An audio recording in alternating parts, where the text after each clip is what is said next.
In the history of money, very few inventions have challenged the system itself. Gold did. Paper money did. Credit cards did. The internet did.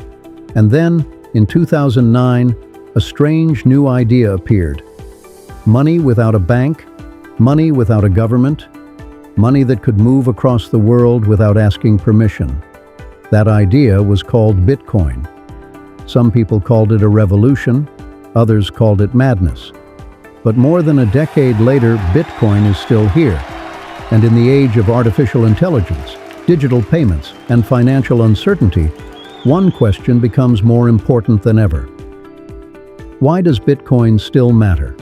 I am Lord TokenWire. And today, we enter the archives of digital money. Bitcoin is a form of digital money. But unlike the money in your bank account, it is not controlled by a central bank, a company, or a government. There is no Bitcoin headquarters. There is no customer service department. There is no single person in charge. Instead, Bitcoin runs on a global network of computers. These computers work together to verify transactions and keep a shared public record called the blockchain. Think of the blockchain as a digital ledger. Every transaction is recorded.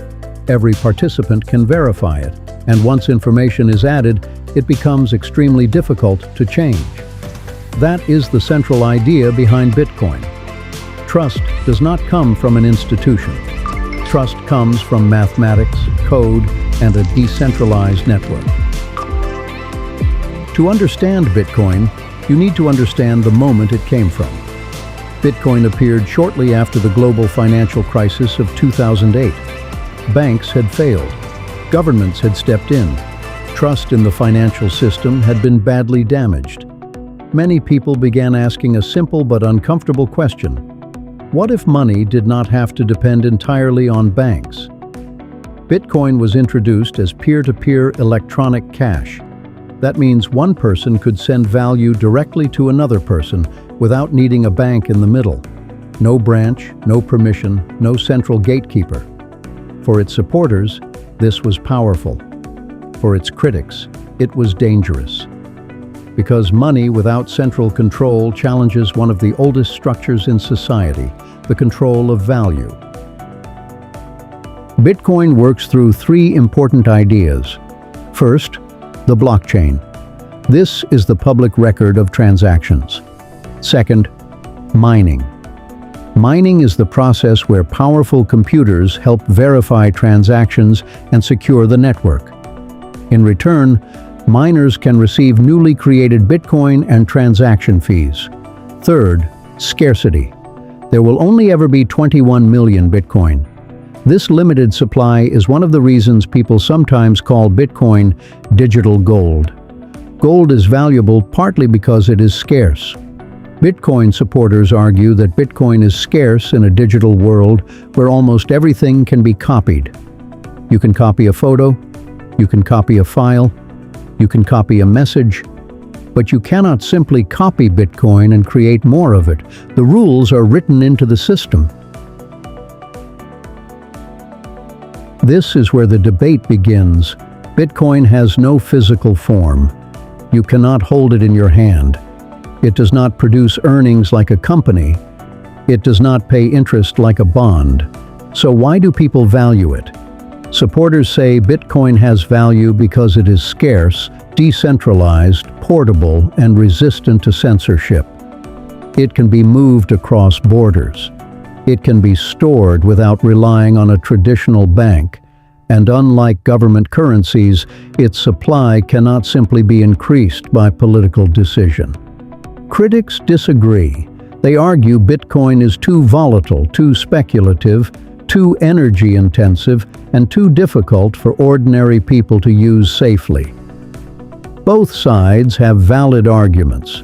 Bitcoin is not magic. It is not risk-free, and it is not a guaranteed path to wealth. But it did something extraordinary. It forced the world to rethink what money can be. Now we enter a new chapter. Artificial intelligence is changing how we work. Digital payments are changing how we spend. Governments are exploring digital currencies, and companies are building financial services directly into apps. In this world, Bitcoin remains important because it represents a different idea. Not faster banking, not smarter banking, not banking hidden inside another app, but money outside the traditional system. That is why Bitcoin still creates such strong reactions. To some, it is protection against inflation and financial control. To others, it is a speculative asset with no stable foundation. But whether you love Bitcoin or distrust it, its influence is undeniable. Bitcoin opened the door to blockchain, digital assets, decentralized finance, and a global conversation about who should control money. The future of Bitcoin is still uncertain. It could become more widely accepted. It could remain a volatile store of value. Bitcoin could face stronger regulation. It could be challenged by newer technologies. But the deeper question is not simply whether Bitcoin goes up or down in price. The deeper question is this: in a world where money becomes increasingly digital, who should control the system? Governments? Banks? Technology companies? Open networks that control Bitcoin no single authority owns? Bitcoin does not answer every question, but it forced the world to ask them. Bitcoin began as an experiment, a strange piece of code, a rebellion against financial trust, a digital coin dismissed as impossible. And yet Bitcoin survived. Through crashes, through criticism, through speculation, through regulation, through disbelief. Bitcoin is still here, not because everyone agrees on what it is, but because millions of people continue to believe that money itself should be questioned. The future of money is no longer only written in bank vaults, government offices, or trading floors. It is also written in code.